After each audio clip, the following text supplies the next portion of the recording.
On pourrait dire que si Wren Calloway ne s'était pas trouvé dans la mauvaise file, rien de tout cela ne serait arrivé. Mais d'un autre côté, si l'Académie Ashvale avait pris la peine d'écrire son nom correctement sur un seul papier en 3 ans, elle ne se serait pas retrouvée dans la mauvaise file. Donc, en y réfléchissant bien, tout ce désastre était la faute du registraire. Absolument tout. Wren n'était pas le genre de fille que l'on remarque. Ça avait toujours été son plan. Garder la tête basse, avoir de bonnes notes, garder ses griffes rentrées. Et passer 4 ans dans la plus prestigieuse académie de métamorphes des territoires du Nord. Tout ça sans que personne n'apprenne la vérité. Sans que personne ne découvre que la fille au fond de la classe de théorie du combat était une Oméga. Une Oméga sans meute, sans titre, et qui n'avait rien à faire là. Ce plan avait fonctionné pendant 11 mois. Il s'est effondré un mardi. Le Grand Hall d'Ashvale avait été construit exactement dans ce but, pour cette nuit précise. La cérémonie du choix, organisée chaque année pour les nouveaux 3e années. C'était le moment où les anciennes protections de l'Académie étaient levées pour une seule soirée. Compagnons de meute, rivaux et parfaits inconnus, passaient devant la pierre du foyer. Ils venaient voir si le destin avait quelque chose à dire sur leur avenir. La plupart des étudiants passaient sans rien ressentir. Une lueur de chaleur, peut-être. La pierre ne se souciait pas des histoires d'amour. Elle se souciait du sang, des liens que le monde reconnaissait déjà, des alliances déjà scellées, des promesses déjà faites au berceau par des parents qui voulaient de meilleures places à la haute table. Wren n'avait absolument aucune attente. Elle était là parce que la présence était obligatoire. Pas parce qu'elle pensait que la pierre du foyer avait quelque chose à dire à une fille dont toute la meute était morte avant qu'elle ne puisse se souvenir de leur visage. Elle se tenait au fond de la file, les bras croisés. Elle regardait la lueur des bougies glisser comme de l'or sur le plafond voûté. Et elle faisait ce qu'elle faisait toujours lors de ces événements. Elle se faisait plus petite. Elle se fondait dans la tapisserie derrière elle. Elle attendait que ça se termine. « Tu as l'air ravi d'être ici », dit Tamsin en lui donnant un coup de coude. « Je rayonne de joie », dit Wren. « Ça se voit, non ?» Tamsin était la seule personne à Ashvale qui avait décidé, sans raison apparente, que Wren valait la peine qu'on lui parle. C'était une fille pleine d'énergie, plus petite que Wren d'une bonne tête, et 2 fois plus bruyante.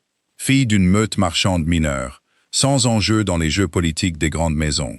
Elle s'était attachée à Wren dès le premier jour de cours, et ne l'avait tout simplement jamais lâchée. Et Wren n'avait jamais trouvé le moyen de lui dire d'arrêter. Surtout parce qu'en réalité, elle n'en avait pas envie. « On dit que la pierre se comporte bizarrement toute la semaine », murmura Tamsin en se rapprochant alors que la file avançait. « Elle produit des étincelles quand elle ne devrait pas. Le professeur Ilkwell a dû réinitialiser les protections 2 fois. On dirait une pierre qui passe une mauvaise semaine. Je compatis. » Wren. « Quoi? Tu ne regardes même pas. » Tamsin lui attrapa le menton et lui tourna physiquement la tête vers l'avant du hall. Là, la file des 3e années s'amenuisait sous une canopée de bannières. Argent et noir pour la lignée Ashgrave, vert profond pour la maison Voss, et une douzaine de couleurs plus petites que Wren n'avait jamais pris la peine de mémoriser. C'est lui. Wren n'eut pas besoin de demander qui était lui.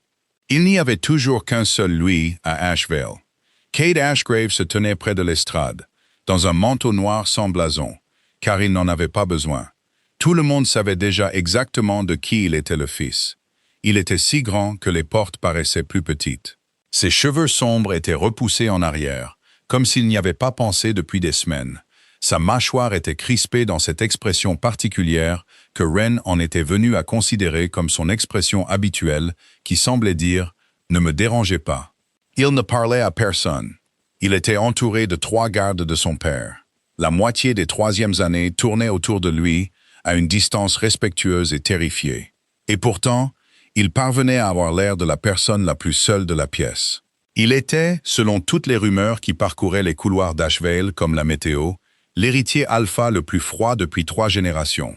Brillant, impitoyable sur le ring d'entraînement. Fiancé à tout point de vue, sauf officiellement à Céline Voss, dont la meute contrôlait la moitié des routes commerciales de l'Est. Et elle ne laissait personne l'oublier. Il n'avait jamais, d'après ce que Wren avait observé en 11 mois de non-observation très déterminée, souri à quelqu'un qui n'était pas payé pour être près de lui. Il sera roi un jour. Tamsin souffla, comme elle le faisait toujours, comme si c'était la première fois qu'elle le disait. « Jum, un vrai roi, le roi de tout le monde. » « Fascinant, » dit Wren. On peut éviter de parler du terrifiant futur monarque alors qu'on est à une dizaine de mètres de lui? Tu n'es pas drôle. Je suis très drôle. Je ne suis juste pas idiote. La file avança. Wren avança avec elle, écoutant à moitié le faible murmure du hall. Le crépitement de la magie ancienne de la pierre du foyer se déposait sur sa peau comme de l'électricité statique avant un orage. Devant elle, un garçon de la maison Renwick posa sa paume sur la pierre. Elle brilla d'un or poli et sans histoire, et rien ne se passa. Il s'éloigna avec un air légèrement déçu, comme tout le monde. La pierre faisait rarement quelque chose de spectaculaire. La plupart du temps, c'était du théâtre, de la mise en scène. Une façon très coûteuse de confirmer ce que tout le monde savait déjà sur soi-même. Wren n'en avait pas peur. Elle ne voulait simplement pas être regardée, et la pierre avait la fâcheuse habitude de pousser les gens à regarder. Calloway, appela le registraire, un homme prêt avec un presse-papier et aucune patience. Vous n'êtes pas dans la bonne file. Les troisièmes années, c'est à gauche. Je suis en troisième année. Il plissa les yeux vers son presse-papier, puis vers elle, puis de nouveau vers le presse-papier, comme s'il l'avait personnellement offensé. Pas d'après ça. Eh bien, d'après mon corps bien réel, si. La file de la maison Ashgrave est de ce côté cette année, à cause du service de sécurité. Vous vous y êtes égaré. À gauche, s'il vous plaît, vite. Nous sommes en retard. Wren regarda à gauche. La file dans laquelle elle était censée être s'étendait, ordinaire et banale, le long du muret. La file dans laquelle elle se trouvait menait directement, dans environ 4 personnes, à l'espace devant la pierre du foyer. Là où Kate Ashgrave se tenait toujours, les bras croisés, attendant son tour avec la patience particulière de quelqu'un qui n'avait jamais eu à attendre quoi que ce soit de sa vie et qui trouvait l'expérience légèrement intéressante, comme une expérience. D'accord, désolé. Wren fit un pas pour sortir de la file. C'est à ce moment que Céline Voss décida de se montrer serviable. « Oh, ne vous dérangez pas, Calloway », dit Céline, arrivant de nulle part comme elle le faisait toujours. Elle était suivie de 2 amis et d'un nuage de parfums floral et coûteux. Elle avait ce genre de beauté qui avait clairement été entretenu depuis la naissance. Des cheveux sombres et brillants, un sourire qui n'atteignait jamais ses yeux, une façon de prononcer votre nom comme si elle avait marché dans quelque chose de sale. Vous êtes si près maintenant. Je ne voudrais pas faire attendre tout le monde 2 fois. Ça ne me dérange vraiment pas. Non, non. La main de Céline se posa sur l'épaule de Wren, légère comme un papillon, et la poussa. Ce n'était pas fort. Ça n'avait pas besoin d'être fort. Wren était déjà en déséquilibre, déjà en train de se tourner. Et la poussée l'envoya trébucher en avant, au lieu de sur le côté. Droit dans l'allée délimitée par des cordes, devant la pierre du foyer. Droit dans l'espace qui appartenait, pour un souffle de plus, à Kate Ashgrave, qui choisit ce moment précis pour tendre la main et presser sa paume contre la pierre. La main de Wren atterrit sur la sienne. Plus tard, elle essaierait de l'expliquer et échouerait à chaque fois. Ce n'était pas romantique. Ce n'était pas un mouvement qu'ils avaient choisi. C'était simplement de la malchance, une poussée au mauvais moment et 2 paumes atterrissant sur la même dalle de roche ancienne dans la même demi-seconde. Et tout le hall devint blanc. Pas métaphoriquement. La pierre du foyer n'était pas du genre subtil. La lumière jaillit à travers les veines de la pierre, comme si quelque chose avait été déverrouillé après un très long sommeil. Et elle ne scintilla pas d'or comme pour le garçon Renwick. Elle a brûlé d'une lueur argentée, puis noire, puis d'une couleur sans nom. Elle grimpa le long du bras de Wren et de celui de Cade en 2 rubans de lumière. Ils se rencontrèrent au-dessus de leurs mains jointes et se nouèrent avec un claquement physique et audible, comme une corde soudainement tendue. Les genoux de Wren fléchirent. Quelque part très loin, elle s'entendit pousser un son. Et sous sa propre peau, dans un endroit où elle n'avait jamais rien senti de sa vie, quelque chose répondit. Ce n'était pas une voix, ce n'était pas des mots. C'était une pression, une chaleur et une conscience soudaine et totale du pouls d'une autre personne battant parallèlement au sien. Un second battement de cœur cousu à côté du sien, là où aucun second battement de cœur n'avait sa place. Elle sentit, chose impossible et mortifiante, sa surprise, vive et totale, comme une respiration retenue. Elle la sentit comme elle sentait la sienne. La lumière s'éteignit aussi vite qu'elle était venue. Wren recula en titubant, serrant sa main contre sa poitrine comme si elle avait été brûlée, et elle se retrouva à lever les yeux. Apparemment, elle devrait commencer à faire ça maintenant, lever les yeux vers Kate Ashgrave. Son visage avait pris la couleur d'un vieux parchemin. Ses yeux s'étaient agrandis d'une manière qui, pendant une seconde sans défense, lui donnait exactement son âge et pas un jour de plus. Le grand hall de l'Académie Ashvale, avec ses 600 étudiants, resta absolument silencieux. Puis tout le monde se mit à parler en même temps. « Ce n'est pas possible », dit quelqu'un. C'était « La pierre ne fait pas ça pour… » « Réinitialisez-la », lança le professeur Oakwell en se frayant un chemin dans la foule, sa robe flottant, le visage du gris pâle d'une femme regardant son emploi du temps bien ordonné prendre feu. « Réinitialisez-la maintenant. » Cette lecture ne peut pas être. Mais la pierre était déjà devenue sombre et silencieuse, assise là dans son alcôve. Elle avait l'air, pensa Wren hystériquement, bien trop satisfaite d'elle-même pour quelque chose fait de roche. « Cad !» La voix de Céline trancha le bruit, fine et furieuse. « Cad, qu'as-tu fait ?» Il ne lui répondit pas. Il regardait toujours Wren. Wren le regardait toujours, parce qu'une nouvelle et horrible partie d'elle insistait pour le faire. Une sorte d'attache derrière son sternum qui n'existait pas il y a 90 secondes et qui, apparemment, ne la laissait plus regarder ailleurs. « Je n'ai rien fait, dit-il finalement, et sa voix était devenue étrange aussi, rauque sur les bords. Je ne pense pas que quiconque ait fait quoi que ce soit. C'est un lien achevé. » Le professeur Oakwell avait les mains posées à plat contre la pierre du foyer, comme si elle pouvait physiquement en extraire une explication. Un lien complet, pas une étincelle, pas une résonance. Cette lecture était un lien achevé, mutuel, incassable. Elle s'arrêta, visiblement consciente des 600 témoins. Cela doit être rapporté au directeur, immédiatement. Vous deux, maintenant. Nous deux. La voix de Wren sortit comme un croassement. Je ne connais même pas son… Maintenant, mademoiselle Calloway. Wren jeta un dernier regard impuissant au garçon auquel elle venait apparemment de se lier devant toute l'académie. Et elle le trouva déjà en train de la regarder, la mâchoire serrée, quelque chose d'illisible bougeant derrière ses yeux pâles et trop perçants. Quelque part derrière elle, elle entendit Céline Voss dire, très doucement, d'une voix semblable à une lame qu'on tire, « Ce n'est pas fini. » Wren la crut complètement. Chapitre 2. Toute l'académie est au courant. Wren se réveilla le lendemain matin face au plafond de son propre dortoir. Elle eut la brève et heureuse conviction que toute la nuit précédente n'avait été qu'un cauchemar. Un cauchemar dû au manque de sommeil et à l'excès de café de la cantine. Puis elle se retourna et trouva Tamsin assise au bout de son lit, entièrement habillée. Elle tenait 2 tasses de thé comme une femme se préparant à annoncer une très mauvaise nouvelle à un otage. « Oh non !» dit Wren. « Tu es une légende !» dit Tamsin. « Tu es une légende absolue. Tu seras aussi peut-être morte avant le déjeuner, mais une légende d'abord.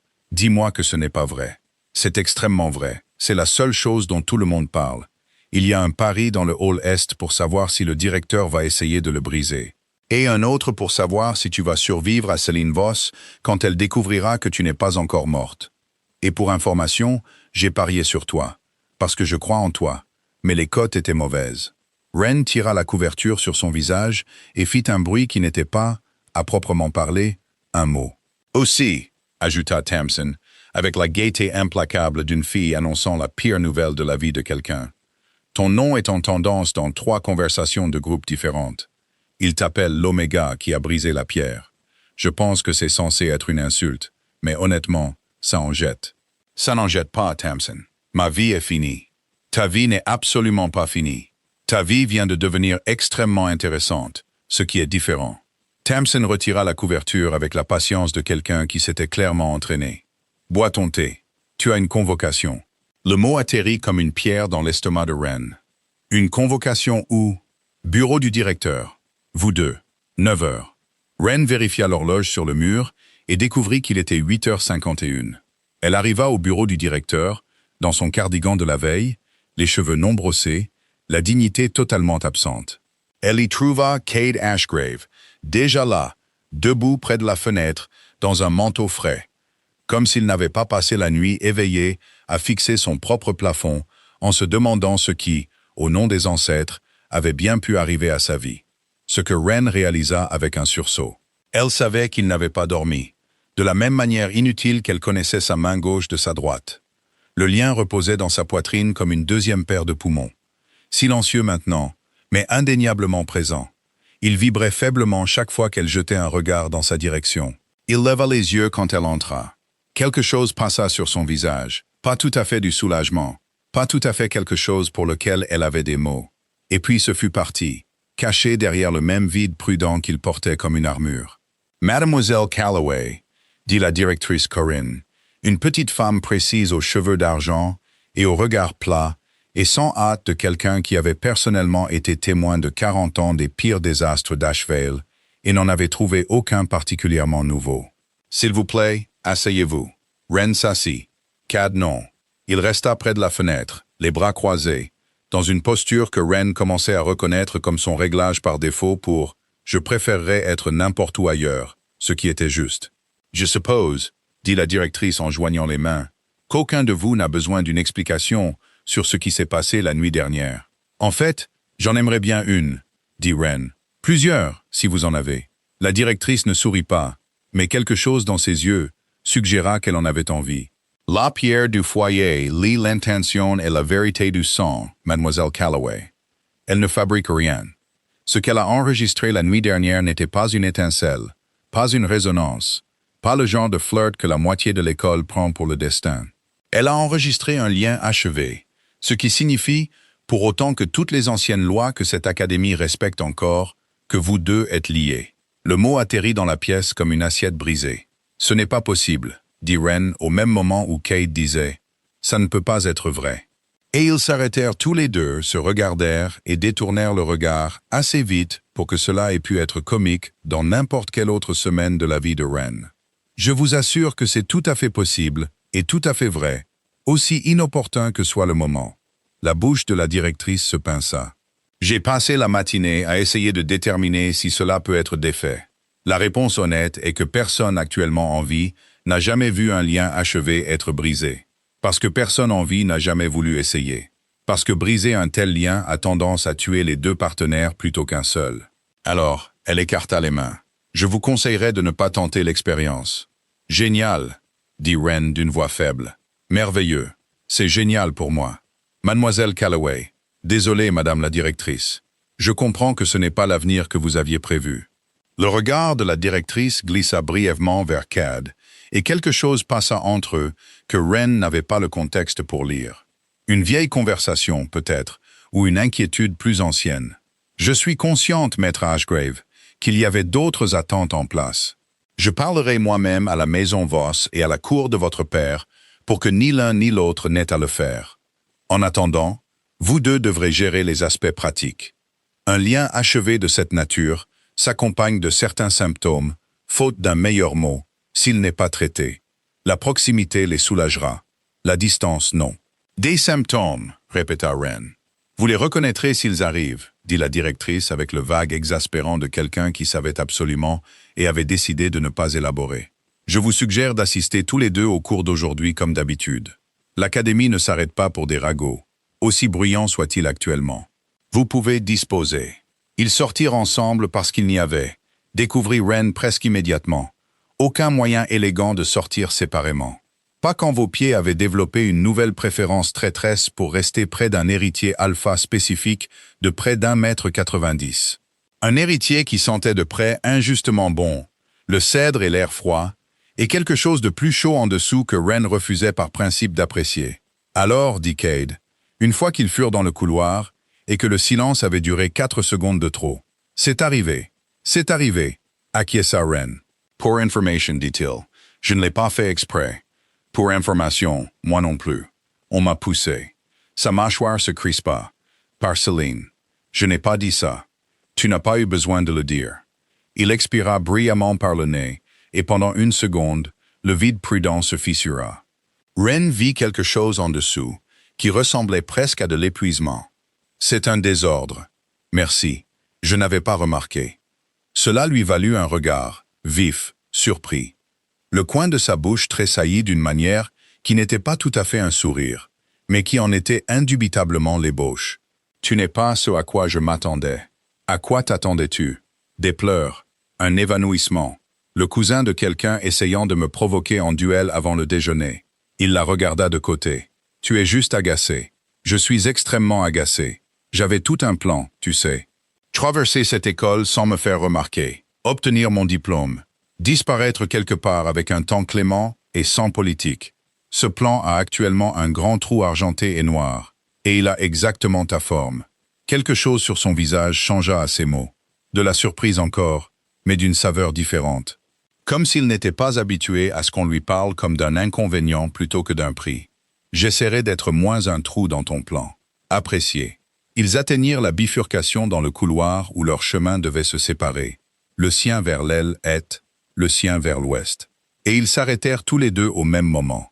Quelque chose dans la poitrine de Ren tira de manière désagréable et insistante, comme une laisse tendue. « C'est ça le symptôme, je suppose, » dit-elle entre ses dents. « Je le suppose aussi. » Il ne bougea pas. Elle non plus. « Jusqu'où penses-tu qu'on puisse aller avant que ça ne devienne grave? » Je n'ai vraiment pas envie de le découvrir au milieu du couloir de théorie du combat. Juste. Il hésita, et pendant une seconde, il parut presque enfantin, presque incertain. Une expression que Ren soupçonnait de ne pas être très utilisée sur ce visage. J'ai un entraînement après le déjeuner. Voudrais-tu, Cade? La voix claqua dans le couloir comme un fouet, et Ren sentit tout le corps de Cade changer à côté d'elle. La colonne vertébrale se redressant, les épaules s'écarissant, le doux, presque sourire disparaissant derrière le masque, si vite qu'il aurait pu ne jamais avoir existé. Celine Voss se tenait à l'autre bout du couloir, flanquée de sa paire habituelle de lieutenant. Elle portait un vert si sombre qu'il paraissait noir à l'ombre de l'arche. Elle souriait. C'était la pire chose que Ren ait vue de toute la matinée, et cela incluait le bureau du directeur. « Te voilà, » dit Celine, se rapprochant en glissant, son regard passant sur Ren comme si elle était quelque chose de traqué sur la botte de quelqu'un. « J'espérais que nous pourrions parler du malentendu. »« Il n'y a pas de malentendu, » dit Cade sèchement. « Bien sûr qu'il y en a un. Des liens comme ça n'arrivent pas comme ça, Cade. Quelqu'un a trafiqué la pierre, ou quelqu'un était désespéré. Et dans tous les cas, c'est réparable, et j'ai déjà envoyé un message à mon père. Tu m'as poussé, dit Ren. Les mots sortirent avant qu'elle n'ait pleinement décidé de les dire, et le couloir devint très silencieux. Le sourire de Celine ne bougea pas, exactement, mais quelque chose derrière ses yeux devint froid, plat et calculateur d'une manière qui fit frissonner la peau de Ren. « Je suis désolé, la nuit dernière, dans la file, tu m'as poussé sur lui. » Ren garda sa voix égale, principalement parce qu'elle était trop fatiguée et trop dépassée pour gérer quelque chose de plus sophistiqué. « Je ne dis pas que tu voulais que ça arrive. Je dis que c'est un peu culotté de rester là à parler de malentendus alors que c'est toi qui m'as mise à cet endroit. » Pendant une longue seconde, Celine la regarda comme on regarde un insecte qui, contre toute attente, a parlé. Puis elle rit, un rire léger, brillant et totalement dépourvu de chaleur. « Comme c'est dramatique. Je t'ai à peine touché. » Son regard se tourna vers Cade. « Fais attention, chérie. Les cas de charité se font des idées. »« Ça suffit, » dit Cade à voix basse. « Ce n'est pas grave, » dit Ren, avant qu'il ne puisse faire ce qu'il s'apprêtait à faire. Et elle sentit, de loin, à travers le lien, une flambée de quelque chose de chaud et de protecteur, qui n'était absolument pas grave, qui fit bondir son propre pouls en sympathie, même si elle essayait de le réprimer. « J'ai cours, excusez-moi. » Elle s'éloigna sans se retourner, la colonne vertébrale droite, le menton haut, chaque parcelle d'aile hurlant de courir. Elle arriva exactement au bout du couloir, avant que la traction derrière son sternum ne se transforme en quelque chose de plus proche de la douleur. Assez vive pour qu'elle doive s'arrêter et respirer, une main appuyée contre le mur de pierre froide. Derrière elle, faiblement, elle entendit la voix de Celine baisser, pour devenir quelque chose de bas et de venimeux. Trop bas pour des oreilles humaines, mais pas, apparemment, trop bas pour celle d'une louve liée. « Ce n'est pas terminé, Cade. Je me fiche de ce que dit la pierre.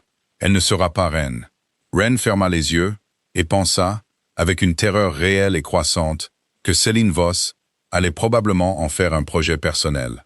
Chapitre 3. Pas de retour en arrière. Au moment où Ren atteignit le réfectoire pour le déjeuner, toute l'académie s'était apparemment réorganisée autour de son existence. Ce n'était pas subtil. La conversation ne s'arrêta pas vraiment quand elle entra. Elle se plia plutôt, comme un origami soigné, en chuchotement dirigé directement dans son dos. Elle sentit le poids de 200 regards comme une chose physique. Elle entendit son propre nom, Calloway, l'Oméga, celle qui a brisé la pierre, passer de table en table, plus vite qu'elle ne pouvait porter son plateau, jusqu'au coin qu'elle et Tamsin avaient revendiqué depuis la première année. Ils ont lancé une rumeur selon laquelle tu l'as fait délibérément, rapporta Tamsin, se glissant sur le siège en face d'elle, avec l'efficacité sinistre d'une femme livrant un rapport de champ de bataille. Quelque chose à propos d'un filtre d'amour. J'ai dit à tout le monde que c'était insensé, évidemment, parce que tu n'arrives même pas à préparer une potion contre le mal de tête, sans vouloir t'offenser. Aucune offense, c'est vrai, mais les gens croient ce qu'ils veulent croire. Et ce que la moitié de l'école veut croire, c'est que Cade Ashgrave ne tombe pas amoureux de quelqu'un par accident. Il n'est tombé amoureux de personne. Nous avons touché une pierre en même temps. C'est tout. C'est toute l'histoire. Ren piqua sa nourriture sans la manger. Ce n'est pas romantique. C'est une erreur de classement avec des dents. Essaie de dire ça aux 17 personnes qui m'ont demandé aujourd'hui si vous étiez officiellement ensemble. Nous ne sommes absolument pas officiellement ensemble. Nous avons parlé pendant 4 minutes, et l'une de ces minutes, c'était lui qui disait à Céline Voss d'arrêter de parler. Les sourcils de Tamsin se levèrent. Il t'a défendu contre elle? Ce n'était pas de la défense. C'était... Je ne sais pas ce que c'était. Ren pressa la paume de sa main contre son sternum, là où la traction persistait, faible mais constante, comme une aiguille de boussole qui avait choisi une direction et refusait de s'en laisser dissuader. C'est ce truc maintenant, ce truc de lien. Je peux le sentir. Pas comme... pas ses pensées, merci aux ancêtres, mais ses sentiments, sa direction, comme si je savais toujours de quel côté il est. C'est en fait assez beau, dit Tamsin. Puis, voyant l'expression de Ren, ou horrifiant, désolé, continue d'être horrifié. Ils un entraînement après le déjeuner, et j'ai herboristerie. Et le professeur Ilkwell a dit que la distance aggravait les choses. Donc, je vais passer tout l'après-midi à découvrir exactement à quel point c'est pire. Apparemment, tout en gérant un pari sur mon meurtre imminent. Pour ce que ça vaut, dit Tamsin, mon argent est toujours sur ta survie. Comme c'est généreux. J'ai augmenté la mise ce matin. J'ai une foi réelle. L'herboristerie fut heureusement calme. Une petite classe, principalement des deuxièmes années, dont aucun n'avait été dans le grand hall la nuit précédente. Et tous semblaient béatement ignorer que la fille qui rempotait des semis au fond de la classe était actuellement la personne la plus discutée de l'Académie Ashvale. Ren passa 40 minutes dans un anonymat reconnaissant et sans histoire. Puis la traction dans sa poitrine s'intensifia d'un coup pour devenir quelque chose de plus proche d'un crochet. Elle laissa tomber sa truelle et dut s'agripper au bord de la table de rempotage pour rester debout. « Mademoiselle Calloway ?» dit l'instructeur en fronçant les sourcils. « Ça va », réussit à dire Ren. « Je vais bien. Juste, puis-je être excusée ?» Elle n'attendit pas la réponse. Elle se déplaçait déjà, suivant la traction comme si elle avait des dents en elle, hors de la serre et à travers la cour. Ses pieds la portaient quelque part où son esprit n'avait pas consciemment choisi d'aller, jusqu'à ce qu'elle tourne au coin du hall d'entraînement et manque de foncer droit sur Cade Ashgrave. Il se tenait devant les portes, sa chemise collée à lui par la sueur, respirant fort. Il avait l'air exactement aussi mal en point qu'elle. « Tu as senti ça, toi aussi ?» dit-il. Ce n'était pas une question. Comme si on m'avait accroché les côtes et tiré. Ren pressa une main sur sa poitrine, priant son cœur de ralentir. Dès qu'ils furent à quelques mètres l'un de l'autre, la douleur s'apaisa, se transformant en ce bourdonnement bas et constant. Et une partie traîtresse d'elle voulait combler la distance restante pour voir si ça s'arrêtait complètement. Elle ne le fit pas. « Ça va être un problème.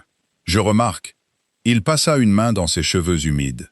De près, sans public, une partie de la glace prudente de son expression avait fondu pour laisser place à quelque chose de plus humain.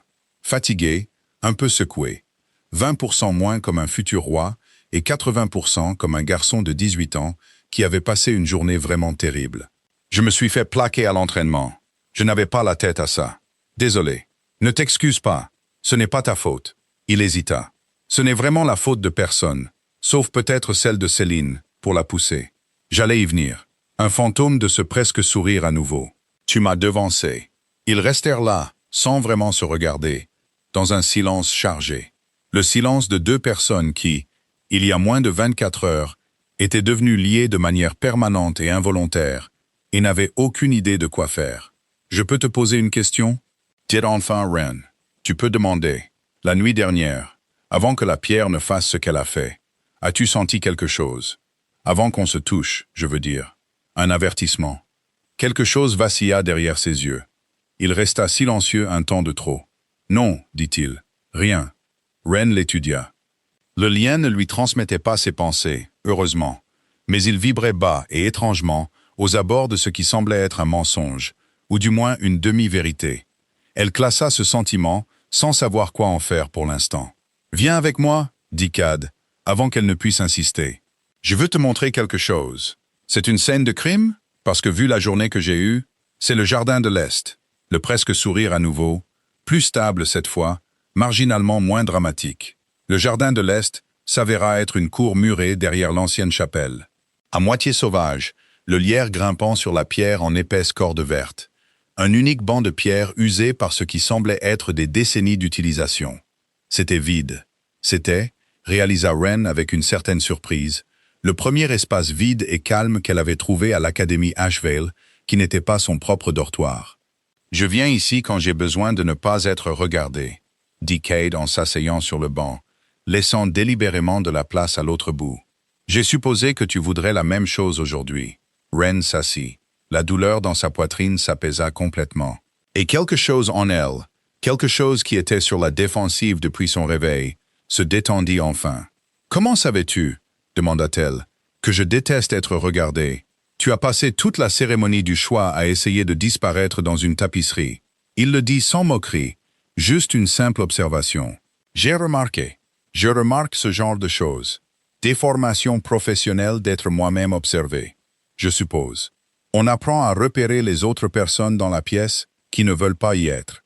C'est étrangement perspicace pour un garçon que toute l'école décrit comme une statue de glace avec un titre.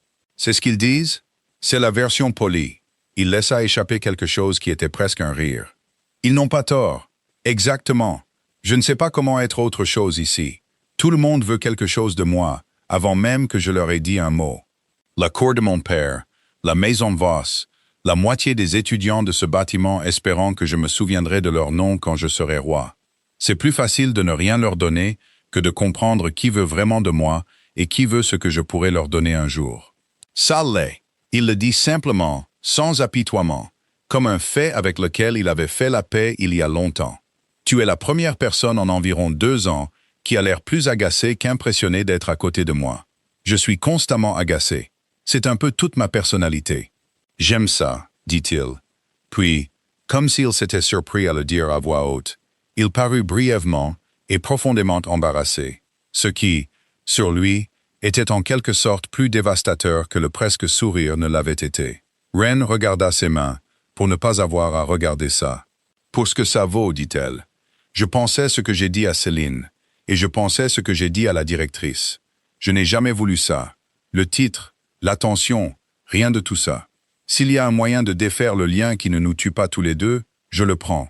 Pas à cause de toi spécifiquement, juste parce que rien de tout ça n'était censé être ma vie. » Le silence qui suivit avait une texture différente des précédents, plus lourd, plus honnête. « J'ai cherché, en fait, dit Cade, ce matin, avant que tu ne te réveilles. Il n'y a pas de moyen. » Ilkwell n'était pas prudente, elle était précise. Les liens achevés ne se brisent pas, ils sont, tout simplement. Il la regarda, et quelque chose de plus stable s'était installé sur son visage, quelque chose qui ressemblait presque à une offre. Alors, je pense qu'on a 2 options. On peut passer les quelques années qu'il nous reste dans cette école à serrer les dents, à prétendre que l'autre n'existe pas, à laisser Céline et tous ceux comme elle nous transformer en une guerre. Ou on pourrait juste essayer d'être amis, voir où ça nous mène. Sans attente, sans spectacle pour le couloir, juste ça. Il fit un geste vague vers le banc, le lierre, le calme. Je ne sais pas comment être le partenaire de quelqu'un. Je ne pense pas qu'aucun de nous ne le sache. Mais je pense que je pourrais apprendre à ne pas détester venir au petit déjeuner, si tu y étais. Ren le regarda vraiment, au-delà du titre, des gardes et des rumeurs. Elle vit un garçon qui avait apparemment passé toute la matinée à essayer de lui trouver une issue à un lien qu'il aurait pu tout aussi bien utiliser à son avantage. Un garçon qui l'avait défendu dans un couloir, puis avait admis, doucement et avec embarras, qu'il aimait être agacé par elle. Et elle sentit quelque chose dans sa poitrine qui n'avait rien à voir avec le lien. « Pas de retour en arrière, » dit-elle avant de pouvoir se raviser. « Si on fait ça, on le fait correctement. Pas un arrangement secret où tu prétends que je n'existe pas à chaque fois que Céline est dans la pièce. Pas de retour en arrière, acquiesça Cad. Et cette fois, le sourire atteignit ses yeux. Et Wren comprit, avec la certitude vertigineuse et déconcertante de quelqu'un regardant un très grand bâtiment commencer à tomber directement sur elle, qu'elle était dans un énorme pétrin. Un pétrin qui n'avait absolument rien à voir avec d'anciennes pierres magiques. Chapitre 4. La meute des poignards.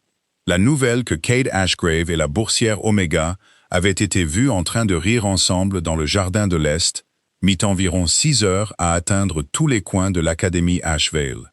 Et le lendemain matin, Wren avait acquis, sans son consentement, tout un écosystème social d'ennemis.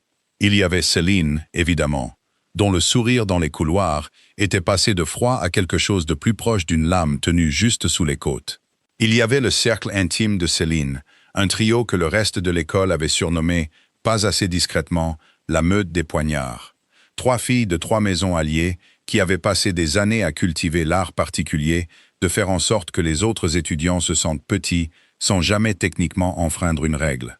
Il y avait le cousin plus âgé de Céline, Daruk Voss, un 5e année avec un rictus permanent. Il avait pris l'habitude de faire tomber accidentellement les livres de Wren de ses bras dans les couloirs bondés, avec une efficacité qui suggérait de l'entraînement. Et il y avait, pire que tout, le bourdonnement bas et constant de 600 étudiants qui avaient décidé, collectivement, que la proximité soudaine de Wren Calloway, avec le pouvoir, faisait d'elle une cible légitime pour toutes sortes d'examens qu'ils pouvaient inventer. Ils ont lancé un journal à scandale, rapporta Thompson un matin, se glissant au petit déjeuner avec l'énergie sinistre d'une femme portant de très mauvaises nouvelles spécifiques. Quelqu'un l'imprime vraiment. Ça s'appelle les Chroniques de Wren. Ce sont surtout des rumeurs. Mais c'est Wren, ce sont surtout des rumeurs. C'est une formulation rassurante. Il y a une section qui spécule que tu es secrètement une espionne pour un royaume rival qui a trafiqué la pierre du foyer. Je ne pourrais pas trafiquer une porte verrouillée, Thompson. Je suis resté coincé dans le placard à fourniture de la bibliothèque pendant 40 minutes une fois. Je sais. Je leur ai dit ça. Ils n'ont pas écouté parce que je l'ai dit à 3 personnes qui ne m'aiment pas beaucoup non plus maintenant par association. Ce pourquoi j'aimerais qu'il soit consigné que je subis de réels dommages à ma réputation pour cette amitié. Dûment noté. Je le mettrai sur ta pierre tombale. La campagne de Céline, quand elle commença véritablement, était plus intelligente que les journaux à scandale et les bousculades. Elle commença par de petites choses. Un emploi du temps accidentellement modifié pour que la section de théorie du combat de Wren chevauche une conférence obligatoire, la forçant à choisir entre échouer à un cours ou à l'autre. Un groupe de cousins Voss plus âgés qui commencèrent à s'asseoir délibérément à chaque table que Wren choisissait, la forçant, elle et Thompson, dans des coins de plus en plus petits du réfectoire. Une rumeur, précisément ciblée, qui parvint aux oreilles du seul professeur dont Wren avait vraiment besoin d'une bonne recommandation, suggérant qu'elle avait triché à l'examen d'herboristerie du trimestre dernier. Rien de tout cela n'était suffisant en soi pour la faire expulser. Mais tout cela ensemble était clairement destiné à l'user, jusqu'à ce qu'elle fasse quelque chose qui le ferait. « Elle te teste », dit Cad. Ils étaient tous les deux nichés dans leur coin désormais habituel du jardin de l'Est, 3 semaines après le début de cette nouvelle chose prudente entre eux. Elle cherche la faille. Si elle peut prouver que tu es instable, malhonnête ou dangereuse, elle peut aller devant la cour de mon père avec un dossier pour faire annuler le lien pour cause d'incompatibilité. C'est déjà arrivé, historiquement. Rarement, mais c'est arrivé. Merveilleux. Donc, toute ma carrière universitaire est maintenant une stratégie juridique. Je ne laisserai pas les choses aller aussi loin. C'est gentil, mais tu ne peux pas vraiment me suivre en herboristerie. Wren ramena ses genoux contre sa poitrine, regardant le lierre bouger dans une brise qui sentait les prémices de l'automne. Je dois être capable de gérer ça moi-même. Si je ne peux pas survivre à Céline Voss sans que tu interviennes toutes les 5 minutes, elle gagne de toute façon, juste plus lentement. Cad l'étudia pendant un long moment. « Tu sais, dit-il, la plupart des gens dans ta position voudraient l'intervention.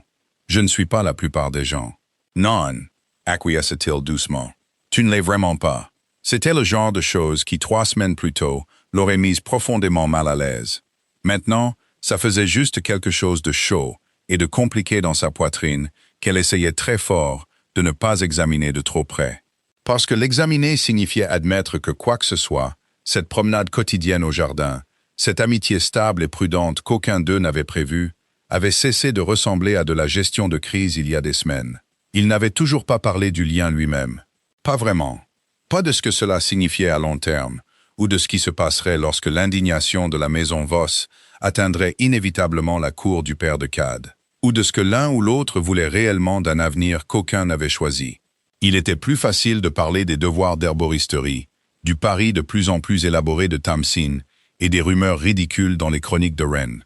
Il était plus facile de laisser le lien mijoter tranquillement sous la surface d'une conversation ordinaire et de prétendre, pendant 1 heure par jour, qu'ils n'étaient que 2 étudiants qui appréciaient la compagnie de l'autre. Ça ne pouvait pas durer. Wren le savait de la même manière qu'elle savait que l'hiver arrivait dans ses eaux, avant que le calendrier ne le confirme. Ça s'est terminé, à la fin, lors de l'épreuve d'automne. L'épreuve d'automne était la plus ancienne tradition d'Ashvale. Une course d'obstacles d'une nuit à travers les bois environnants de l'académie. Elle était destinée à tester les compétences de pistage, de combat et de transformation de chaque 3e année en même temps. Les étudiants concouraient par paires, tirés au sort.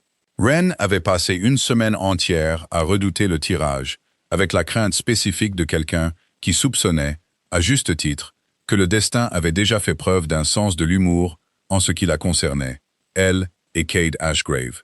Le tirage au sort, quand il a eu lieu, l'a associé à Darrick Voss. « C'est bon », dit Wren à Tamsin, sur le ton de quelqu'un récitant un mensonge auquel il ne croyait pas. « C'est tout à fait bon. C'est une épreuve scolaire. C'est un Voss, pas un meurtrier. Il a fait tomber tes livres de tes mains 4 fois le mois dernier. C'est mesquin, pas meurtrier.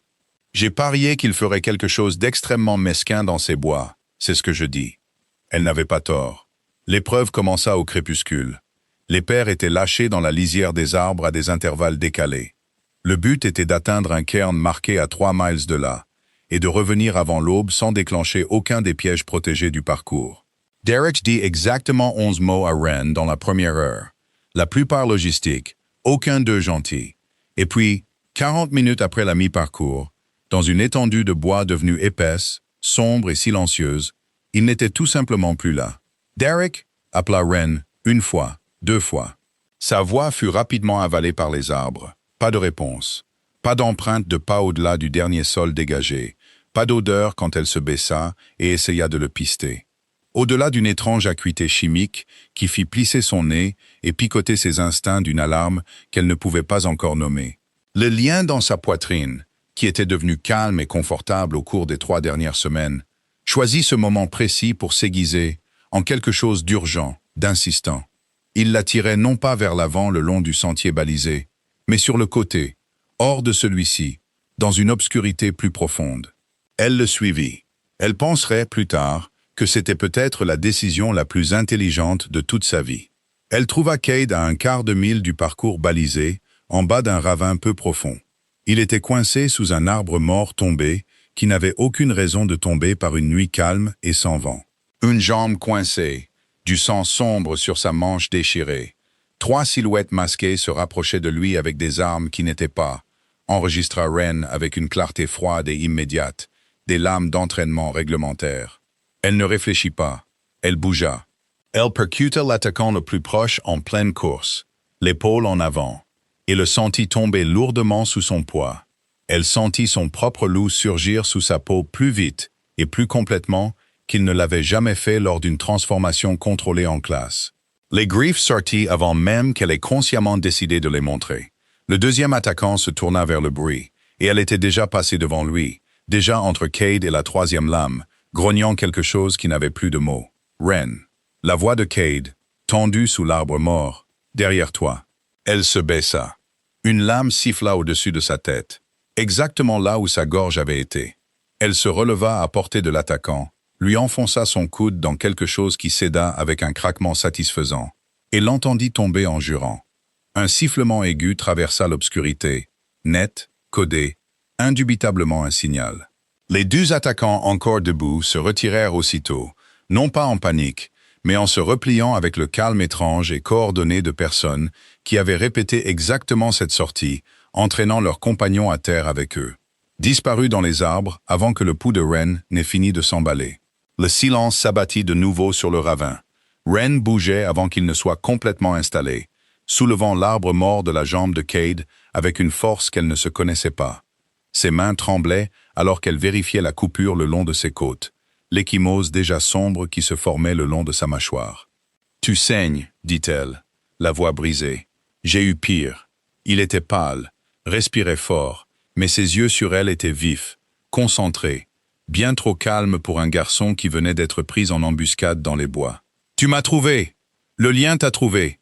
Je l'ai juste suivi. » Ses mains ne cessaient de trembler, alors qu'elle déchirait une bande de sa propre manche pour la presser contre ses côtes. « Cade, ce n'était pas des étudiants. Ce n'était pas des lames d'entraînement. Quelqu'un a essayé de te tuer. » Il ne répondit pas tout de suite. Quand il le fit, sa voix était devenue prudente, gardée, le masque se remettant en place même à travers la douleur. « Tu ne peux en parler à personne. »« Pardon ? Ren, écoute-moi. » Il lui attrapa le poignet. Urgent. « Si on apprend que quelqu'un a attaqué l'héritier pendant une épreuve scolaire, mon père bouclera cette académie. La maison de Voss s'en servira pour pointer du doigt la moitié du corps étudiant, et celui qui a vraiment fait ça disparaîtra avant que quiconque ne le trouve. J'ai besoin que ce soit géré discrètement, s'il te plaît. C'est la 3e fois que tu me demandes de garder le silence sur quelqu'un qui essaye de te faire du mal, et je ne te connais même pas depuis 1 mois. Ça a fait mouche. Elle l'a vu faire mouche, a vu quelque chose se fissurer brièvement derrière le contrôle prudent avant qu'il ne le referme à nouveau. Ce n'est pas la première fois, admit-il à voix basse. Il y a eu un incident avant la cérémonie du choix, un accident de chasse qui n'en était pas un. Je ne te l'ai pas dit, parce que je ne voulais pas que tu portes ce poids, en plus de tout ce que le lien t'a déjà imposé. Ce n'est plus à toi de prendre cette décision seule. La voix de Ren tremblait, moitié peur, moitié quelque chose de plus féroce. Je suis apparemment ta partenaire, Cade, que nous l'ayons demandé ou non. Et les partenaires ne se gardent pas de secrets comme quelqu'un essaye de te tuer, pas l'un envers l'autre. Il la regarda pendant un long moment, du sang sur sa manche, la douleur évidente sur son visage, et quelque chose dans son expression se brisa enfin complètement. « D'accord, dit-il doucement. Tu as raison. Je te dirai tout ce que je sais, mais pas ici, pas ce soir. Sortons d'abord de ces bois. » Elle l'aida à se relever, son bras lourd sur ses épaules, et ils boitèrent ensemble en silence vers le sentier balisé. L'esprit de Ren tournait à travers tout ce qui ne collait pas. Le timing, le sifflement, le fait que Derek Voss avait disparu avec une commodité suspecte exactement 40 minutes avant que 3 inconnus armés n'apparaissent exactement là où Cade se trouvait. Elle ne le dit pas à voix haute, pas encore, mais la pensée s'était déjà logée, froide et certaine, au fond de son esprit. Quelqu'un dans cette école avait aidé à tendre le piège, et elle avait une très forte suspicion de la maison à laquelle il appartenait. Chapitre 5. Quelque chose ne va pas dans le lien. L'infirmerie de l'Académie Ashvale sentait la lavande écrasée et l'antiseptique. Ren passa la meilleure partie de cette nuit, assise sur une chaise en bois dur, à côté du lit de Cade. Elle refusa toutes les offres de retourner à son propre dortoir, regardant la montée et la descente de sa poitrine, jusqu'à ce qu'elle soit satisfaite qu'elle n'allait pas s'arrêter. « Tu devrais dormir, murmura-t-il, vers 2 heures du matin, les yeux toujours fermés. Tu devrais arrêter de me dire quoi faire et commencer à expliquer ce qui se passe réellement. » Cela lui fit ouvrir un œil, un presque sourire fatigué et tordu. Persistante, extrêmement. Elle rapprocha la chaise. « Parle !» Il parla. Cela prit la meilleure partie d'1 heure, à voix basse et hésitante, les mots de quelqu'un peu habitué à admettre sa faiblesse à voix haute. 3 mois avant la cérémonie du choix, une chasse sur le territoire de son père avait mal tourné. Une sangle qui n'aurait pas dû céder, un cheval qui n'aurait pas dû s'emballer, un accident qui lui laissa une clavicule cassée et une suspicion tenace que personne d'autre ne semblait partager. 6 semaines après ça, un incendie dans l'aile du palais, maîtrisé avant qu'il ne se propage. Le cours l'a qualifié d'accident de cuisine, bien qu'il ait commencé loin de toute cuisine. Et maintenant ça, une embuscade dans les bois de l'école, programmée avec une précision déconcertante pour une nuit où la surveillance officielle de l'épreuve était la plus faible. 3 fois en 5 mois, dit Ren lentement. Et personne n'enquête correctement. Tous ceux qui pourraient enquêter correctement répondent à la cour de mon père. Et mon père ne veut pas croire que quelqu'un de proche de lui veuille ma mort. C'est plus facile pour tout le monde de qualifier chaque incident de malchance. Sa mâchoire se crispa. J'ai essayé de comprendre par moi-même, discrètement. Je ne voulais entraîner personne d'autre là-dedans. Tu as entraîné la disparition opportune de Derek Voss dans un ravin boisé rempli d'assaillants masqués, Cade. Je pense que l'entraînement a déjà eu lieu. Il grimaça. Moitié douleur, moitié accord réticent. J'ai remarqué ça aussi. Penses-tu que Céline est impliquée? Je ne sais pas. Il le dit honnêtement. Ce qu'elle apprécia plus qu'un mensonge confiant ne l'aurait fait. Céline veut être reine, désespérément. Elle le veut depuis que nous sommes enfants, bien avant que l'un de nous n'ait son mot à dire. Mais vouloir la couronne et vouloir ma mort ne sont pas la même ambition. Si je meurs, la succession ne lui revient pas par défaut. C'est à la cour de mon père de décider, et c'est un désordre qui pourrait facilement laisser sa maison dans une situation pire, pas meilleure. Derek, cependant, il hésita. Derek a toujours regretté que sa branche de la famille ait eu les routes commerciales, et la mienne le trône. Il a dit des choses au fil des ans, rien que je n'ai jamais pris assez au sérieux. Peut-être qu'il est temps que tu commences. C'est ce que je fais maintenant. Il lui attrapa la main, faible mais ferme. Ren, j'ai besoin que tu comprennes ce que ça signifie que tu m'aies trouvé ce soir. Pas seulement que tu m'aies sauvé la vie, bien que tu l'aies fait, et je ne t'ai pas encore remercié correctement pour ça, et j'aurais dû commencer par là. Tu aurais vraiment dû. Mais que le lien t'ait mené à moi, à travers les bois, hors d'un sentier balisé, dans le noir, plus vite que n'importe quelle sorte de pistage n'aurait pu le faire. Ce n'est pas une petite chose. Des liens comme les nôtres sont censés être rares, précisément à cause de ce qu'ils peuvent faire. Pas seulement des sentiments. Un pouls assez fort pour outrepasser un sentier protégé. Assez fort pour trouver quelqu'un qui ne veut pas être trouvé. Son pouce bougea, lent, distrait sur ses phalanges. Je pense que celui qui s'en prend à moi a très mal calculé la nuit où il a laissé cette pierre nous lier. Je pense qu'il voulait une distraction, un scandale ou une raison de discréditer la succession. Je ne pense pas qu'ils aient tenu compte de ce qu'un lien achevé fait réellement. Tu penses que je suis dangereuse pour eux? Je pense, dit-il, que tu pourrais être la raison pour laquelle je suis encore en vie pour avoir cette conversation. Quelque chose dans la poitrine de Ren se serra, chaud et terrifié à la fois. Pas le lien, ou pas seulement le lien. Quelque chose de tout à fait à elle, quelque chose qui s'était construit tranquillement pendant 3 semaines de conversation dans le jardin, et qui venait de se voir confier, en l'espace d'une longue nuit, une énorme quantité de poids nouveaux et compliqués. « Je ne veux pas être le bouclier de quelqu'un, dit-elle doucement. J'ai passé toute ma vie à essayer de ne pas être remarquée. Je ne sais pas comment être ça, quoi que ça soit en train de devenir. Je n'ai pas besoin d'un bouclier. » Sa prise sur sa main se resserra, douce mais certaine. J'ai besoin de quelqu'un qui me dit la vérité, même quand c'est gênant, et qui court vers le danger au lieu de s'en éloigner, et qui a regardé Céline Voss droit dans les yeux le premier jour et lui a dit exactement ce qu'elle avait fait. J'ai déjà ça. Je l'ai depuis 3 semaines et j'ai été trop lâche pour dire quoi que ce soit à ce sujet parce que je ne voulais pas rendre une situation déjà impossible plus compliquée. Il la regarda, stable malgré la douleur encore inscrite sur son visage. Je sais que nous n'avons pas choisi ça, mais je ne suis pas désolé que ce soit arrivé. Je ne suis plus désolé depuis le 2e jour environ. La gorge de Ren se serra. Tu es censé te remettre d'une blessure au couteau, pas faire des confessions. Je suis plein de surprises. Tu contiens une quantité inquiétante de perte de sang. Ren.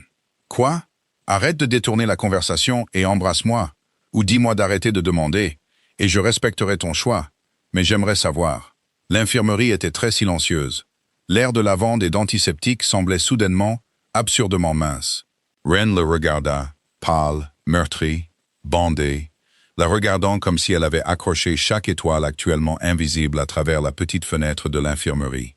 Et elle découvrit qu'en fait, elle ne voulait pas lui dire d'arrêter de demander. Elle se pencha et l'embrassa, en faisant attention à ses côtes. Une main se posa doucement contre sa mâchoire, et elle sentit le lien dans sa poitrine s'apaiser. D'un seul coup, passant d'un bourdonnement bas et constant à quelque chose qui semblait, pour la première fois depuis que la pierre du foyer avait si grossièrement réorganisé toute sa vie, avoir enfin trouvé exactement sa place. Il fit un son doux et brisé contre sa bouche, et une main se leva pour se poser, légère comme tout, à l'arrière de son cou. Et pendant un long moment suspendu, aucun d'eux ne pensa aux assassins, à la maison Voss, ou au lien qu'aucun d'eux n'avait choisi. Il n'y avait que la lavande, le calme et le fait chaud et stable de sa présence. Quand elle se retira, ses yeux étaient ouverts, sombres et totalement sans défense. « Eh bien, dit-il, la voix rauque, ça répond à la question. Ne t'y habitue pas, tu es toujours censé te reposer. Je me sens remarquablement mieux, en fait. C'est la commotion qui parle. Je n'ai pas de commotion. Tu pourrais en avoir une quand j'en aurai fini avec toi, si tu ne te rallonges pas. » Il rit, un vrai rire, surpris, chaud et un peu incrédule, comme s'il n'était pas tout à fait habitué à avoir quelque chose dont rire. Et il la laissa le repousser doucement contre les oreillers. Ed Wren se rassit sur sa chaise en bois dur et le regarda enfin dormir correctement. Et elle pensa, avec une certitude féroce et inconnue, que quoi qu'il arrive ensuite, Céline, Darrick, la main obscure derrière 3 quasi-accidents distincts, elle n'irait nulle part. Chapitre 6. Revendication. La confrontation, quand elle arriva enfin, se produisit exactement comme Wren aurait dû le prédire. En public, selon les termes de Céline Voss, et avec un public. C'était la semaine du bal d'automne, l'autre grande tradition d'Ashevale. Wren avait prévu de l'éviter complètement, de prétexter un mal de tête, de se cacher dans son dortoir, de laisser tout ce spectacle surhabillé se dérouler sans elle. Jusqu'à ce que Cade, assez guéri pour être libéré de l'infirmerie, mais se déplaçant toujours avec une raideur prudente, se présente à sa porte. Il avait une expression sur le visage qui suggérait qu'il avait déjà anticipé son plan et était venu préparer pour le démanteler. « Tu ne te cacheras pas ce soir, dit-il. Regarde-moi faire. » Wren. Il lui prit la main, un geste déjà si familier qu'il était à peine enregistré comme nouveau. « Si nous ne nous montrons pas ensemble, publiquement, volontairement, Céline continuera de diffuser sa version de l'histoire, que le lien a été forcé, non désiré, quelque chose dont tu as honte. Je ne la laisserai pas utiliser ton absence comme munition, mais je ne te forcerai pas non plus à y aller, si tu ne le veux vraiment pas. » Elle le regarda pendant un long moment. Elle regarda le garçon qui avait passé la dernière semaine à augmenter discrètement la sécurité du palais, à récupérer discrètement de vieux rapports de chasse et d'enquête sur les incendies, à construire discrètement, pièce par pièce, un dossier contre une menace qu'il n'avait toujours pas entièrement nommée. Et elle sentit quelque chose en elle se mettre en place. « D'accord, dit-elle, mais je porterai quelque chose dans lequel je peux courir, au cas où quelqu'un essaierait de te tuer à nouveau en pleine valse. » Raisonnable. Le grand hall, transformé pour le bal, scintillait d'or et de verre sous une centaine de bougies flottantes. Wren y entra au bras de Cade, sentant chaque regard des 600 personnes se poser sur elle en même temps. Et elle s'obligea, délibérément, à ne pas disparaître dans la tapisserie la plus proche. Elle avait passé 11 mois à Ashevale à essayer d'être invisible. Ce soir, apparemment, ce plan était bel et bien mort. Céline les trouva en moins de 20 minutes. Cade. Son sourire était une œuvre d'art, vif, brillant et totalement dépourvu de chaleur. 3 membres de la meute des poignards étaient disposés derrière elle comme une petite armée scintillante. « Et Mademoiselle Calloway, quel courage de votre part de montrer votre visage. » Céline. La voix de Cade était égale, mais Wren sentit, à travers le lien, la tension s'enrouler sous son calme. « J'ai entendu parler de votre petit accident dans les bois, » continua Céline, son regard se posant délibérément sur l'ecchymose, encore visible le long de sa mâchoire. « Terrible affaire. J'espère vraiment que les coupables seront bientôt trouvés. Ce serait terrible si cette académie devenait connue pour laisser son futur roi se faire prendre en embuscade sur le terrain de l'école. » Elle laissa cela en suspens un temps de trop. Presque aussi terrible que de devenir connue pour le dysfonctionnement de sa pierre du foyer. « La pierre n'a pas dysfonctionné, » dit Wren. « Vraiment ?» Les yeux de Céline se tournèrent vers elle, froids et satisfaits, comme un chat qui a enfin acculé quelque chose d'intéressant. « C'est drôle, Calloway. J'ai demandé à mon père de se renseigner sur les protections de l'Académie après la cérémonie. Une magie ancienne comme ça ne se dérègle pas comme ça. Quelqu'un aurait dû la trafiquer directement, lui fournir une fausse vérité de sang, forcer une lecture qui n'était pas réelle. Je me demande qui aurait pu vouloir ça. Qui aurait pu vouloir qu'une Oméga sans meute soit soudainement liée, de manière permanente, à la lignée la plus puissante du Nord. » L'accusation tomba, froide et claire, au milieu du petit cercle qui s'était rassemblé pour regarder. Ed Wren sentit son pouls s'emballer d'une fureur qui n'avait rien à voir avec la peur. Dites ce que vous insinuez vraiment, dit-elle. Je dis, dit Céline doucement, que c'est terriblement pratique. Quelqu'un qui trafique une magie ancienne, s'assurant une couronne qu'elle n'aurait jamais méritée autrement. J'admirerais presque l'ambition si elle n'était pas si pathétique. Je n'ai rien trafiqué. La voix de Ren sortit stable, plus forte qu'elle ne l'avait voulu, portant plus loin qu'elle ne l'avait voulu, et elle découvrit qu'elle s'en fichait. Je ne voulais pas de ce lien. Je l'ai dit à la directrice le premier jour. Je l'ai dit à Cade dans le jardin de l'Est il y a 3 semaines, et je le dirai à toute la salle maintenant si c'est ce qu'il faut. Je n'ai jamais voulu de couronne, de titre ou de toute autre partie de la politique pour laquelle vous vous êtes clairement entraîné toute votre vie. Ce que je voulais, c'était obtenir mon diplôme tranquillement et disparaître. La pierre du foyer avait d'autres plans, et franchement, votre poussée aussi. Une vague de murmures parcourut la foule rassemblée. « Comment osez-vous » commença Céline. « Non, en fait, » intervint Cade, sa voix devenue tranchante et finale d'une manière que Ren ne lui avait jamais entendue auparavant. Toute trace de la glace prudente et gardée était remplacée par quelque chose de plus froid et de bien plus dangereux. Comment osez-vous, Céline? Vous avez passé 1 mois à mener une campagne contre une fille qui n'a fait que survivre à tout ce que vous lui avez jeté. Et ce soir, vous vous tenez devant la moitié de l'école, en l'accusant d'avoir falsifié une magie ancienne qu'elle ne comprenait même pas exister, jusqu'à ce que ça lui arrive. Je réfléchirai très attentivement à ce que vous allez dire ensuite, parce que j'en ai fini d'être diplomate à ce sujet. Le sang-froid de Céline vacilla, juste légèrement, juste assez pour que Ren voie le calcul se faire derrière ses yeux. « Tu l'as choisi, » dit Céline, plus bas maintenant, presque incrédule, plutôt qu'une alliance qui est planifiée depuis que nous sommes enfants, plutôt que tout ce que nos maisons étaient censées construire ensemble. Je ne t'ai jamais choisi, Céline. Cela a été décidé pour nous deux, par des gens qui voulaient une route commerciale, pas un mariage. La mâchoire de Cade était serrée. Je suis désolé si c'est cruel à entendre ce soir devant tout le monde, mais tu as clairement montré que tu préférais l'entendre publiquement et de manière laide, plutôt qu'en privé et gentiment. Alors, nous y voilà. Le hall était devenu très silencieux. Le visage de Céline, pendant 1 seconde sans défense, se brisa en quelque chose de brut, de furieux et de presque humain. Et puis, tout aussi vite, il redevint quelque chose de plus froid. « Tu le regretteras », dit-elle à voix basse, et tourna les talons, la meute des poignards se refermant autour d'elle comme une porte. Disparut dans la foule avant que Ren ne puisse décider si la menace concernait le lien, le bal ou autre chose.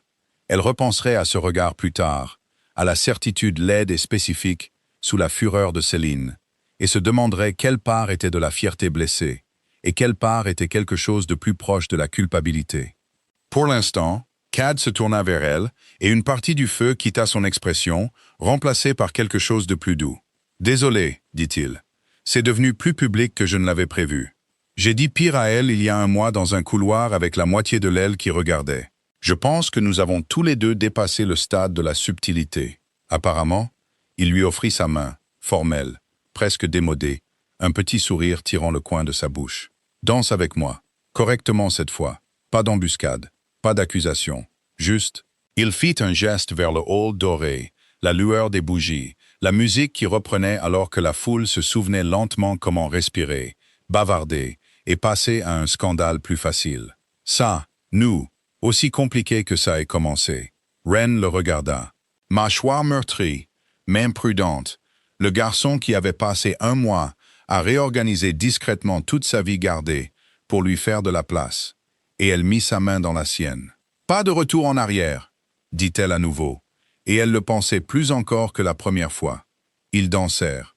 C'était, en toute honnêteté, une danse peu gracieuse. Ren n'avait jamais appris les pas correctement, et Cade se déplaçait toujours avec précaution autour de ses côtes en voie de guérison. Et ils passèrent plus de temps à rire de leurs propres erreurs qu'à exécuter quoi que ce soit que les maîtres de danse auraient approuvé. Mais le lien dans sa poitrine était chaud, apaisé et entièrement, enfin, confortable. Et quelque part dans l'obscurité dorée du grand hall, entouré de 600 étudiants qui passeraient le mois suivant à débattre de ce dont ils avaient été témoins, Ren se permit de croire, le temps d'une chanson, que quoi qu'il arrive ensuite, l'enquête sur l'embuscade, l'ombre qui planait encore sur la maison Voss, la couronne qu'aucun d'eux n'avait demandée et avec laquelle ils devraient tous deux finir par composer, elle n'affronterait rien de tout cela seule. De l'autre côté du hall, à moitié caché derrière un pilier, Darrick Voss regardait la danse avec une expression qui n'était pas tout à fait de la satisfaction. Et il se glissa discrètement par une porte latérale avant que quiconque ne pense à lui demander pourquoi il était venu au bal. Wren ne le vit pas partir, mais quelque part, au plus profond de la partie d'elle qui avait pisté un agresseur, à travers des bois sombres, sur rien d'autre que l'instinct et un lien qu'elle n'avait pas demandé, quelque chose enregistra quand même l'absence, et la classa, patiente et vigilante pour la suite. Parce que quoi que ce soit, partenaire, lien, accident, destin, Wren Calloway avait cessé d'essayer de disparaître, et la fille qui s'était autrefois rendue assez petite pour se fondre dans les tapisseries n'avait absolument aucune intention de s'en aller maintenant. Pas loin de Cade, pas loin de la vérité sur qui avait essayé de le tuer, et certainement pas sans se battre. La pierre avait choisi. L'Académie Ashvale, qu'elle le veuille ou non, allait devoir vivre avec les conséquences. Chapitre 7. Ce dont le Cairn se souvient. Le matin après le bal, Wren se réveilla avant l'aube, plus par habitude que par intention, et découvrit qu'elle ne pouvait pas se rendormir. Le lien reposait, calme et chaud dans sa poitrine, un bourdonnement bas et régulier qui était devenu, en l'espace de quelques courtes semaines, moins une intrusion et plus un second pouls qu'elle s'était simplement habituée à porter. Elle resta allongée dans le noir et pensa à Darrick Voss, se glissant par une porte latérale, avec une expression qu'elle ne pouvait toujours pas nommer. Et au moment où la première lumière grise traversa sa fenêtre, elle avait pris sa décision. « Nous retournons au ravin », dit-elle à Cade lors d'un petit déjeuner qu'aucun d'eux ne mangeait. « Absolument pas. Je n'ai pas demandé la permission. Je t'ai informé d'un plan. » Wren. Il posa sa tasse avec le soin particulier d'un garçon essayant de ne pas élever la voix dans un réfectoire bondé. « Quelqu'un a essayé de me tuer là-bas il y a 4 jours. Y retourner n'est pas une course de week-end décontractée. C'est exactement pourquoi nous devrions regarder avant que les preuves restantes ne soient emportées par la pluie, récupérées par des charognards ou discrètement nettoyées par quelqu'un qui ne veut pas qu'on les trouve. » Elle garda la voix basse, se penchant sur la table. 3 agresseurs, assez professionnels pour se retirer sur un signal codé au lieu de finir le combat, ce qui signifie qu'ils suivaient des ordres, pas seulement des opportunistes. Les gens qui prennent des ordres laissent des traces, des empreintes de bottes, du matériel tombé, quelque chose. Il l'étudia pendant un long moment, une partie de la frustration sur son visage laissant lentement place à un respect réticent. « Tu aurais fait un membre redoutable de la garde de mon père. J'aurais fait une garde redoutable pour quiconque m'aurait payé à temps. Tu viens ou pas? » Ils y allèrent cet après-midi-là, sous le mince prétexte d'un devoir d'herboristerie qui autorisait techniquement la cueillette dans les bois de l'école. Tamsin fut recrutée comme guetteuse avec l'enthousiasme de quelqu'un enfin autorisé à entrer dans la conspiration qu'elle réclamait de rejoindre depuis une semaine. Le ravin, à la lumière du jour, semblait plus petit que dans les souvenirs de Wren. Juste un pli peu profond de terre et de pierre, ordinaire en tout point sauf pour la cicatrice noire et brûlée où l'arbre mort avait été dégagé par le personnel de l'académie, et le sol en dessous était encore légèrement retourné par le combat. Là, dit Wren en s'accroupissant, le nez en action, sous la terre remuée et le vieux sang, cette même acuité chimique qu'elle avait sentie la nuit de l'épreuve persistait, faible mais indubitable. Elle s'accrochait obstinément à une bande d'écorce près de la base d'un arbre voisin. Cette odeur. Je l'ai sentie juste avant que Darrick ne disparaisse. Ce n'est pas naturel. C'est une sorte d'agent masquant. Quelque chose pour couvrir une piste au loup qui, autrement, suivrait une odeur sur des kilomètres. Cade s'agenouilla à côté d'elle, fronçant les sourcils. Ce n'est ni bon marché, ni courant. Les alchimistes de la cour utilisent quelque chose de similaire pour les déplacements secrets, mais c'est restreint. Il faudrait des relations pour l'acquérir, ou de l'argent, ou les deux. Darrick a les deux. Darrick a les deux, acquiesça-t-il, sombre.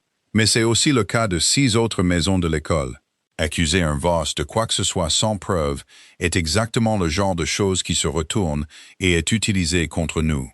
Il se redressa, scrutant la lisière des arbres avec une nouvelle concentration. Il nous faut plus qu'une odeur. Ils le trouvèrent 20 minutes plus tard. À moitié enfoui sous la litière de feuilles au bord nord du ravin. Un unique gant tombé, en cuir sombre, banal à l'exception de la petite couture précise le long du poignet intérieur. Une marque de fabricant que Wren ne reconnut pas, mais Kate devint très immobile en la regardant. « C'est la marque d'un tailleur de la maison Voss », dit-il doucement. « Le cours de mon père conserve des registres de chaque marque de blason enregistrée dans le Nord. J'ai déjà vu celle-ci. Ce n'est pas un travail courant. C'est cher, sur mesure, le genre de choses faites pour quelqu'un de spécifique, pas distribué à des hommes de main. Donc, celui qui portait ce gant n'était pas un homme de main. Non. Sa mâchoire était serrée. Celui qui portait ça était déjà à l'intérieur de la maison. Quelqu'un en qui Darik avait assez confiance pour l'amener, ou quelqu'un qui donnait ses ordres à Darik. Wren retourna le gant dans ses mains, un froid s'installant dans son estomac malgré la douceur de l'après-midi. Ce n'est pas juste Darik qui exprime un vieux ressentiment pour une route commerciale, n'est-ce pas? Je ne pense pas que ça l'ait jamais été. Kate lui prit le gant, avec précaution, l'enveloppant dans un tissu de rechange comme une preuve qu'il avait l'intention de traiter comme tel. Je pense que Darik est une pièce qu'on déplace, pas la main qui le déplace, ce qui signifie que celui qui est vraiment derrière tout ça a été assez patient pour attendre des mois entre les tentatives, assez prudent pour faire passer chacune pour un accident, et assez connecté pour acquérir un masquage de piste alchimique que la plupart des officiels de la cour ne pourraient pas se procurer. Il la regarda, quelque chose de sombre et de résolu s'installant sur ses traits. Cela vient de devenir bien plus grand qu'une rivalité scolaire. Alors nous l'apportons à la directrice. Ce soir, nous l'apportons à la directrice, acquiesça-t-il. Et puis j'écris à mon père. Et puis, il s'arrêta, expira, et pendant un instant, laissa le masque tomber assez pour que Wren puisse voir en dessous. Quelque chose qui ressemblait presque à de la peur, rapidement et délibérément lissé. Et puis je te tiens aussi loin que possible du milieu de tout ça, parce que celui qui est prêt à empoisonner le vin, à faire tomber des arbres morts et à engager des hommes prêts à disparaître sur un coup de sifflet, n'hésitera pas à t'utiliser contre moi, dès qu'il réalisera ce que tu signifies pour moi. Tu peux le vouloir autant que tu veux, dit Wren, rangeant soigneusement le gant enveloppé de tissu dans sa sacoche. Mais je te l'ai déjà dit, je cours vers le danger, pas loin de lui. Tu ne peux pas me garder en sécurité en me gardant dans le noir. Ce n'est pas comme ça que ça marche, pas pour nous. Il la regarda pendant un long moment dans la lumière déclinante de l'après-midi. Quelque chose de compliqué, de féroce et de totalement non dissimulé traversa son visage, puis il hocha lentement la tête. Pas de retour en arrière, dit-il, faisant écho à ses propres mots, doucement et avec certitude. Pas de retour en arrière, acquiesça-t-elle. Derrière eux, plus profondément dans les arbres, un oiseau s'envola brusquement du sous-bois et s'éloigna vers la lisière des arbres qui s'assombrissaient. Et aucun d'eux ne remarqua la silhouette qui s'était immobilisée dans l'ombre à une centaine de mètres de là, les regardant trouver exactement ce qu'elle avait espéré et redouté qu'il trouve. Qui que ce soit, il s'éclipsa bien avant que les sens de Wren ne captent la piste, ne laissant derrière lui que le faible fantôme chimique de la même odeur de masquage de piste, s'accrochant toujours, tenace et accablante, à l'air froid de l'automne. L'enquête, comprit Wren avec une certitude grandissante alors qu'il retournait vers les fenêtres éclairées de l'académie, ne faisait que commencer. Et quoi qu'il attende à la fin, elle avait l'intention de se tenir exactement là où elle avait promis de se tenir. À ses côtés, pas derrière lui, peu importe combien de maisons puissantes décideraient que c'était une position qu'une oméga sans meute n'avait pas le droit de tenir. Le bureau de la directrice était éclairé par une seule lampe quand ils l'atteignirent enfin ce soir-là. Le gant enveloppé de tissu était posé à plat sur son bureau entre eux, comme une pièce à conviction dans un procès qui n'avait pas encore officiellement commencé.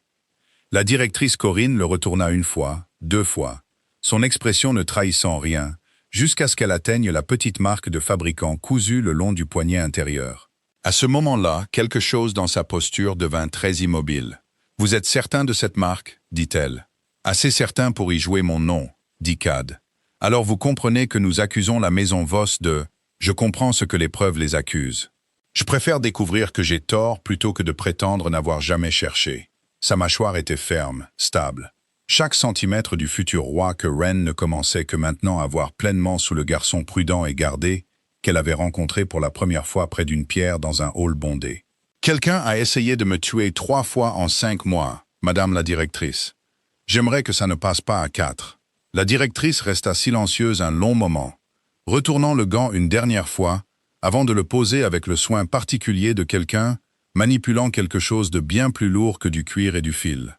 J'enverrai un message à la cour royale ce soir, discrètement. Votre père mérite de voir ça lui-même, avant que la rumeur ne lui parvienne de seconde main et déformée. Son regard se posa brièvement sur Wren, avec quelque chose de presque doux. Et vous, mademoiselle Calloway, je vous dois des excuses. Je ne pense pas que quelqu'un ait pensé à vous les offrir encore. Vous êtes venu dans cette académie en ne voulant rien de plus qu'être laissé seul, et à la place, vous vous êtes retrouvé au centre d'une conspiration plus ancienne que votre inscription ici. Ce n'est pas juste. Je ne prétendrai pas que ça l'est. Je ne suis pas venu ici pour la justice, dit Wren.